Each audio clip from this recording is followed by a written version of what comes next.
In today's video, I'm going to show you how to add a note to a Shopify order. Adding a note to a Shopify order is a simple yet effective way to keep track of special instructions, internal reminders, or additional details about a customer's purchase.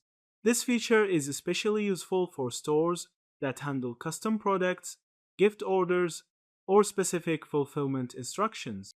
To add a note, log into your Shopify admin dashboard and navigate to Orders. Click on the specific order you want to update.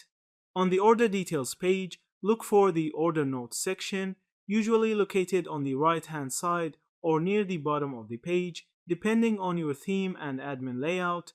Click Add Note, type in your message, and then click Save.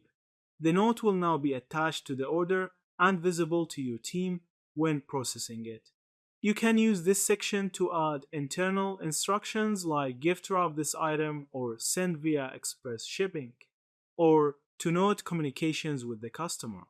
These notes do not appear on invoices or customer-facing receipts. They are strictly for internal use, which helps your team stay organized without confusing the customer.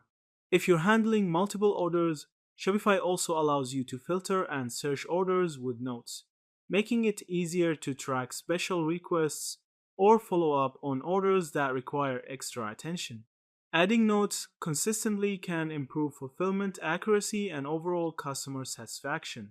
Yeah, that's it. Thank you for watching this video.